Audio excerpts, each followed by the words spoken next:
Foi uma batalha bastante longa e foi uma batalha que a Brindt realmente ganhou essa batalha. Porque nós fizemos várias reuniões com a Anatel, com o Tribunal de Contas, participamos de audiências públicas no Congresso Nacional sobre esse tema.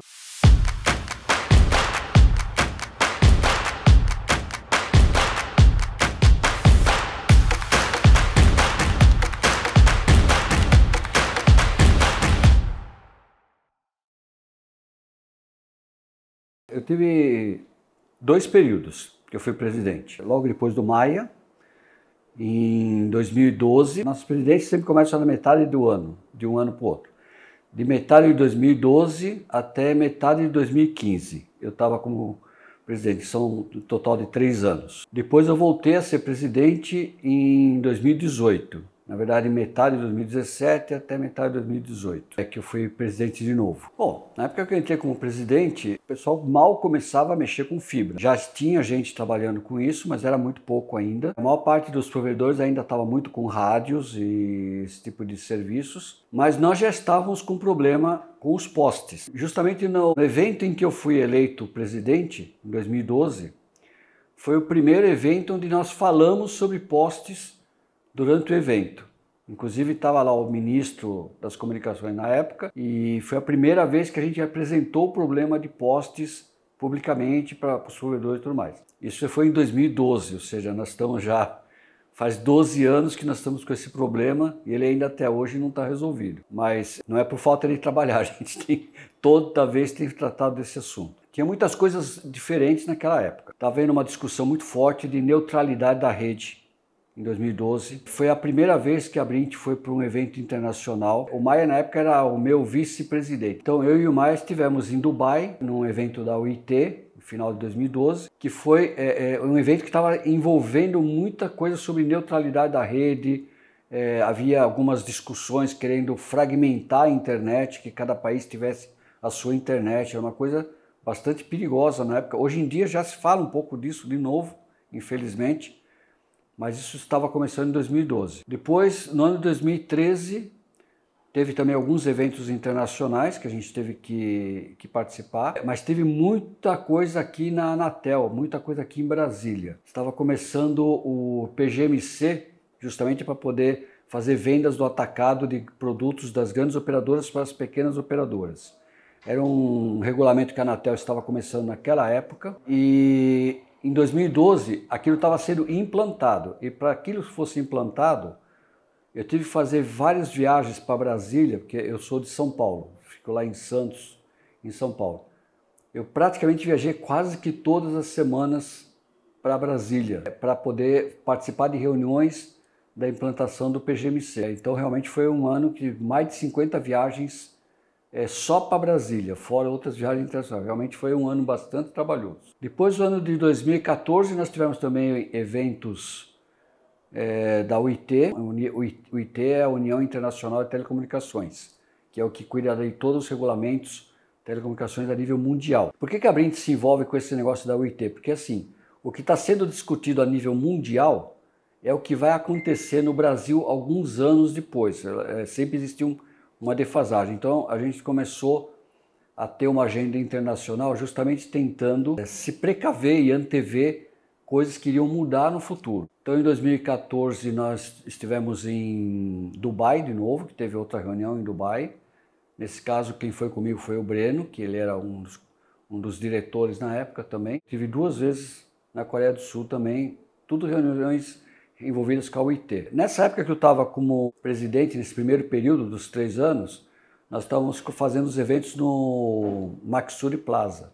Quando eu estava saindo, já migrando, já que ia passar para o presidente, foi a primeira vez que a gente fez o evento no Frei Caneca. São várias coisas que a gente foi fazendo, mas nunca era tudo sozinho. Tinha uma diretoria, tinha sempre conselheiros ajudando, envolvendo, então sempre é um trabalho conjunto. Na verdade, a força da Brindt é isso, a quantidade de pessoas envolvidas ajudando. No final do meu primeiro mandato foi quando a gente migrou para o Frei Caneca, que nós ficamos lá depois de alguns anos, no Frei Caneca. No segundo mandato, que eu entrei em 2018, foi um mandato relativamente curto, porque estava saindo um outro presidente e fiquei só um ano para fazer uma transição. E naquele ano, Tem uma coisa muito importante que aconteceu naquele momento, é o TAC da Telefônica. É um negócio que a Telefônica estava recebendo um termo de ajustamento de conduta pela Anatel, onde ela iria ser perdoada de uma quantidade de multas, algo na casa dos 500 milhões, uma coisa bastante elevada, em troca de que ela fizesse rede em determinadas cidades de fibra. 105 cidades. Só que nós estávamos desconfiando que essas 105 cidades já tinham provedores atuando com fibra. Então, nós entramos numa certa batalha junto à Anatel e aos reguladores para que esse TAC não acontecesse desse jeito, porque eles iam ser beneficiados de deixar de pagar multas e, em troca disso, iam fazer uma rede para uso próprio. E realmente, quando nós conseguimos a lista das cidades, fizemos um levantamento sobre as cidades, somente uma cidade não tinha fibra. Tinha cidades que tinha tanto provedor com fibra que não tinha um único local na cidade que não tivesse fibra ótica de algum provedor de acesso. Ou seja, se a Telefônica ganhasse o direito de fazer fibra naquela cidade como benefício em troca da multa, isso seria uma coisa prejudicial para todos os pequenos provedores. Foi uma batalha bastante longa e foi uma batalha que a Brint realmente ganhou essa batalha. Porque nós fizemos várias reuniões com a Anatel, com o Tribunal de Contas, participamos de audiências públicas no Congresso Nacional sobre esse tema. Eu era o presidente na época e finalmente a Anatel resolveu recuar e não fez esse TAC com a Telefônica. Eles tiveram que pagar a multa e não puderam usar aquele recurso para fazer uma rede. Foi uma coisa que os provedores, inclusive, comemoraram muito na época, porque foi uma vitória, porque a gente conseguiu evitar que alguém fizesse uma concorrência desleal. Porque é uma grande empresa que teria uma multa a pagar, em vez disso iria fazer uma concorrência desleal com os provedores. Foi uma coisa bastante interessante que assim, nós temos listas de discussões entre os provedores e principalmente com o pessoal do conselho. Quando surgiu a história da TAC, a primeira ideia que teve assim, bom, nós vamos perder isso daqui, porque isso aqui é uma coisa que já está vindo lá de cima, tudo definido e não tem solução.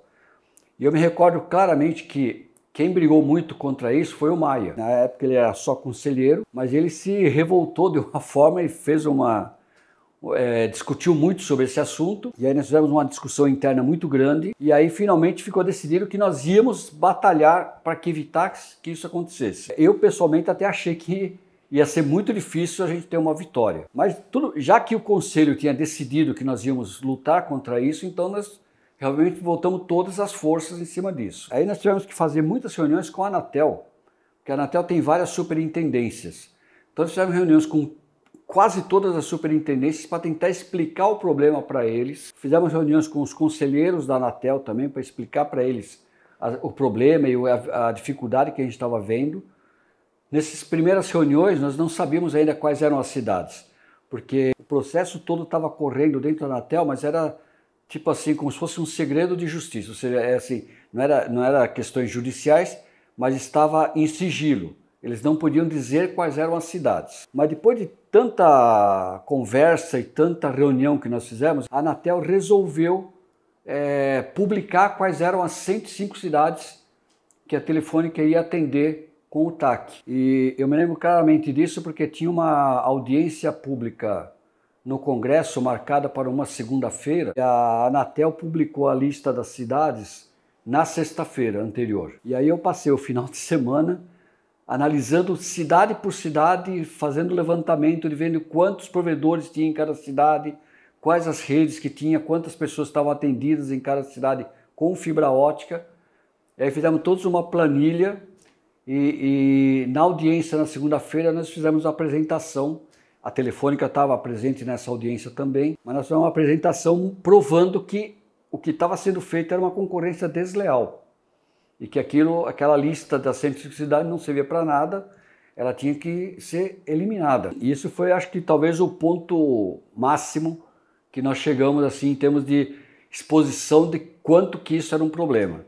Depois disso ainda houveram algumas reuniões com a Anatel e também reuniões com o Tribunal de Contas da União, porque o Tribunal de Contas também estava muito atento a esse problema, que eles não queriam que também uma multa se transformasse no benefício concorrencial. Então o Tribunal de Contas também se envolveu nesse tipo de coisa, nós tivemos muitas reuniões com eles e finalmente a Anatel acabou fazendo reuniões internas e chegou à conclusão que tinha que realmente evitar o TAC. Depois disso aconteceram outros TACs com outras empresas, mas já eram situações que não tinham uma concorrência direta com a gente, era tipo, eles tinham multas que deixaram de fazer, e aí fizeram um TAC para levar 4G para cidades que não tinham ainda a tecnologia do 4G, ou para alguma estrada, para coisas desse tipo. Então, foram TACs visando outro tipo de serviços que nós também não íamos poder fornecer e que não tinham uma concorrência direta. Mas o problema desse TAC da Telefônica é que era uma concorrência direta, eles iam poder fazer fibra ótica em troca da multa, justamente em cidades que eles queriam atender e que tinha já provedores, já tinha uma série de coisas. Era um benefício muito injusto. Como eu estava falando, em 2013 eu viajei para cá quase mais de 50 vezes para Brasília. Teve semanas que eu viajei mais de uma vez para Brasília. Tipo assim, viajar na segunda-feira e depois na quinta-feira tem que voltar de novo para Brasília. Eu quase sempre fazia viagens de bate e volta. Eu vinha de manhã e voltava no final do dia.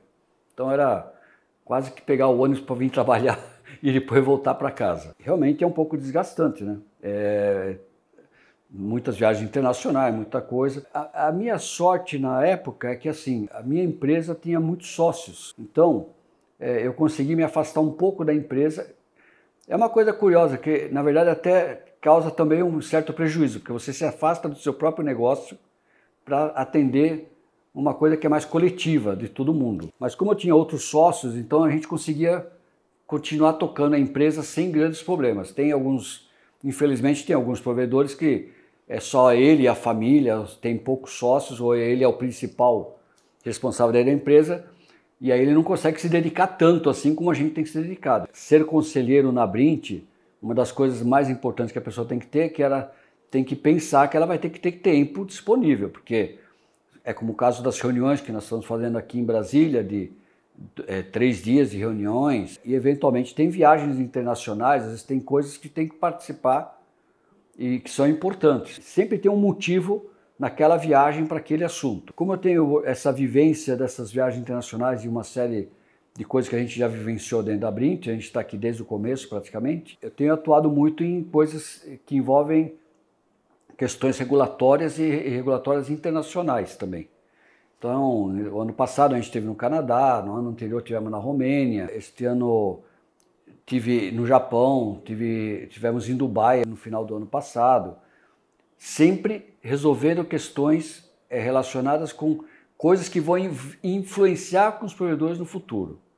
Que é o caso muito urgente que nós temos no momento, é o caso da frequência de 6 GHz, que é para o Wi-Fi, que o Wi-Fi atual ele já está fraco para as aplicações que existem atualmente.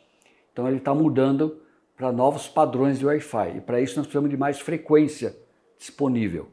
Isso estava sendo discutido internacionalmente, tanto no Canadá, também foi discutido em Dubai, e tem sido discutido aqui dentro do Brasil também, e nós temos participado assiduamente desse tipo de problema. Ou seja, hoje em dia os provedores têm várias questões que são muito importantes, ainda que tem que terminar de resolver, que é a questão dos postes, que estão numa fase final, mas ainda não está resolvido. A questão do Wi-Fi 6E, que é a questão da frequência de 6 GHz para o Wi-Fi, que é uma coisa muito importante para os provedores. E outras discussões que estão fazendo, que agora que é a questão que eles chamam de fair share, que é uma coisa que pode trazer prejuízo muito grande para os provedores se for aprovado. Então são coisas que nós estamos trabalhando. Às vezes tem coisas que estão na agenda imediata, como é o caso dos postes. Daqui a alguns meses deve ter uma solução. O 6 GHz também já está quase para sair agora no começo do ano. E tem algumas agendas de coisas que não é tão imediata, mas que são muito importantes. A gente tem que estar acompanhando o que está sendo discutido nesse sentido. São coisas importantes o que a gente está fazendo. Então, por exemplo, quando você se envolve, você sabe que tem um assunto que é importante, você está afastado do seu próprio negócio, mas aquele assunto que está sendo tratado pode prejudicar o teu negócio de um jeito que você pode até quebrar a tua empresa vamos supor o caso do TAC da Telefônica não ia atender a minha cidade.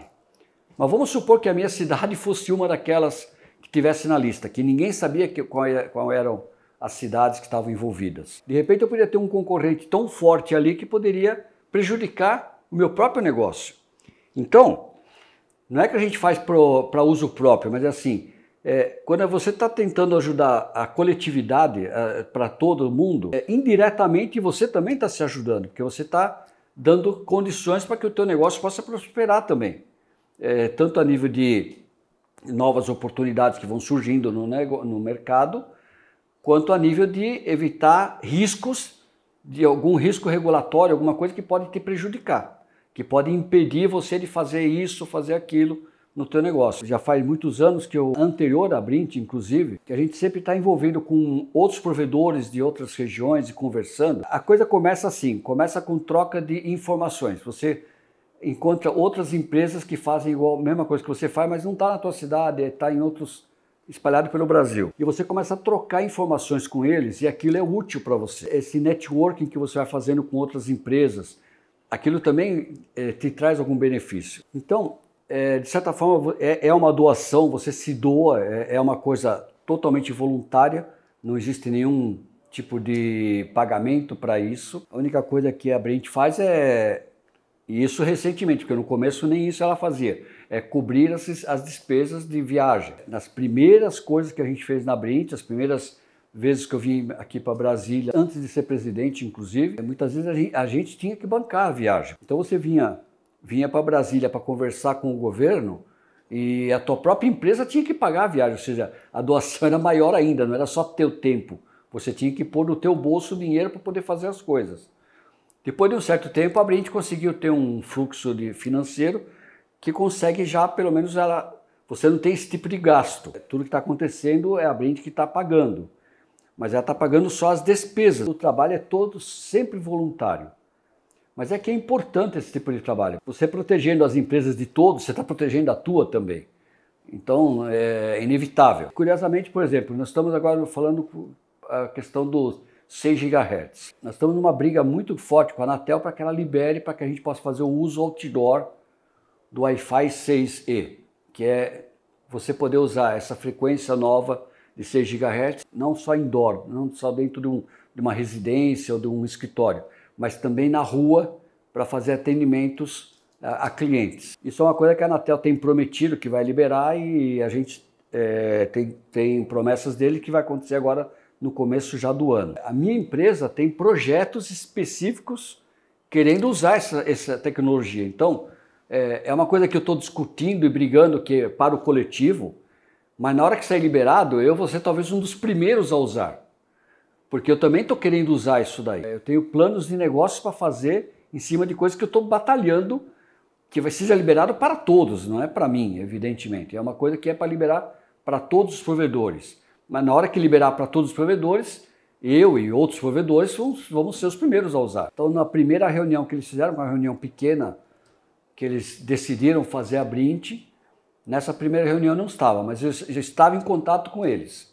Então, eu estou praticamente desde o começo. Então, as primeiras reuniões, os primeiros eventos da Brint, que o Maia era presidente, eu ia como uma empresa associada. Então ia participar, escutar. Naquela época o principal contato era por e-mail, então a gente trocava muitos e-mails diariamente sobre problemas do dia a dia, dúvidas e coisas que iam surgindo, a gente ia sempre trocando informações entre os provedores. A primeira vez que eu realmente me envolvi mais diretamente na Brint foi, eu fui uma vez eleito como suplente de Conselho Fiscal.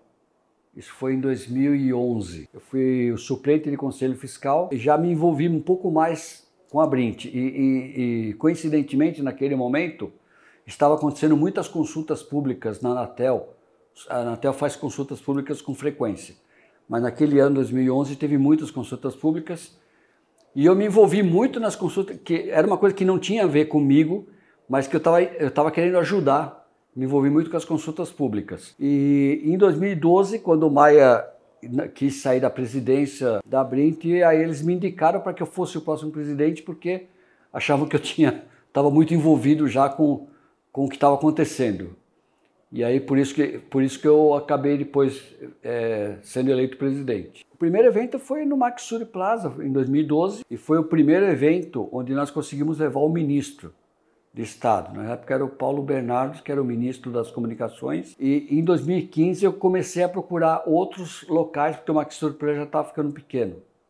Já não comportava mais o crescimento que a Brint estava tendo. Foi aí que a gente assinou o contrato para ir para o Frei Caneca. Então, quando foi feito o evento no Frei Caneca em 2015, durante o evento eu era o presidente, durante o evento foi eleito o Eric, que foi o próximo presidente, e assim que acabou o evento ele assumiu. Quando a Brint começou, o endereço da Brint era uma sala emprestada de um provedor no Rio de Janeiro. A sede oficial da Brint era o endereço de um provedor no Rio de Janeiro. É o endereço que foi colocado como sede emprestada para eles poderem começar. Mas a sede propriamente dita estava ocorrendo no provedor do Maia, que era em Bebedouro. Ou seja, na verdade ele tinha lá uma mesinha do lado lá com uma funcionária da Brint. Dentro da empresa dele tinha uma mesinha que era a Brint, mas era uma coisa provisória, emprestada. Quando eu assumi, eu tentei criar um escritório específico para a Brint. Então a primeira ideia, aqueles escritórios que você aluga e usa eventualmente. Então em São Paulo tinha uns casos assim, a gente tentou usar isso, mas não deu certo. E aí o pessoal chegou à conclusão que tinha que fazer aqui em Brasília. Nós tínhamos que ter a nossa sede aqui em Brasília. E aí eu fiz toda essa transição de documentação da sede do Rio de Janeiro, que era oficialmente, para Brasília. Alugamos uma sala muito pequenininha, era uma sala que mal cabia 4 ou 5 pessoas. Inclusive nós temos foto de 4 conselheiros e a sala cheia com 4 conselheiros conversando, porque não tinha mais espaço para mais ninguém. Depois nós tivemos o segundo escritório em Brasília, também já foi neste prédio, mas num andar mais embaixo. Tudo acontecia em Brasília. Em 2013, que eu viajei praticamente todas as semanas para Brasília, ficou claro que tudo tinha que ser feito em Brasília. Não adiantava a gente ter uma sede em São Paulo, ter uma sede no Rio de Janeiro, porque as coisas não acontecem lá. As questões que estão envolvidas com provedores, com a Anatel, com o governo, o Congresso, tudo está aqui em Brasília. Então nós temos que ter uma sede próxima das pessoas com quem nós temos que nos relacionar. Isso nos cria alguns problemas logísticos, por exemplo, porque o nosso evento anual principal é em São Paulo. Agora nós temos um evento também no Nordeste, que é muito importante, mas o evento principal nosso é em São Paulo, que é onde a gente faz todas as palestras e tem toda a feira que a gente cria lá. Ter a distância de São Paulo com Brasília cria uma certa dificuldade logística. Mas o nosso dia a dia não é o evento. O nosso evento ele foi crescendo de uma forma orgânica. Assim. Na primeira reunião que nós tivemos da Brint, tinha pouquíssimas, acho que 2 ou 3 pessoas oferecendo algum produto.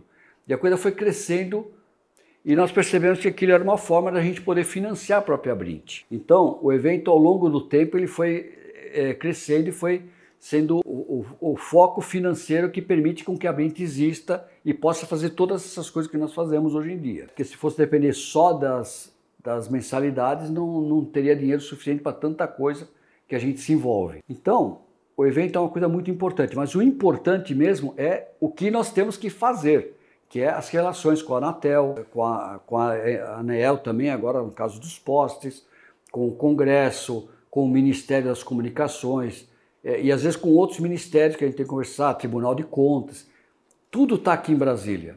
Então nós temos que ter o pessoal aqui, já temos um staff aqui em Brasília bastante grande hoje em dia. Isso facilita muito, porque muitas vezes aparece, isso já aconteceu dezenas de vezes, talvez mais até. A Anatel resolve fazer uma reunião de emergência para amanhã. Não dá tempo nem de você comprar passagem para vir atender alguma coisa. Então é importante que tenha alguém aqui que possa simplesmente ir dar um pulo na Anatel e conversar com a pessoa e ver o que tem que ser resolvido. Então, esse tipo de coisas ajuda muito a sede ser em Brasília. Quando a gente criou a primeira sala, nós colocamos apenas uma mocinha que era para atender o telefone. Logo em seguida, depois nós contratamos uma moça que já cuidava mais da parte financeira, já cuidava da parte administrativa, então era um funcionário.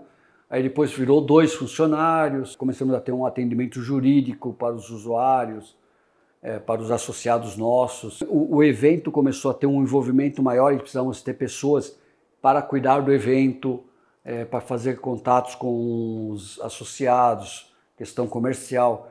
Então a coisa foi crescendo organicamente. Quando a Brindt começou, nossa motivação era porque o governo, a Anatel, o governo, simplesmente não sabia que existiam provedores. Para eles, nós não existíamos. Eles só enxergavam as grandes operadoras. Então para eles só existia Telefônica, Embratel, Claro, a TIM.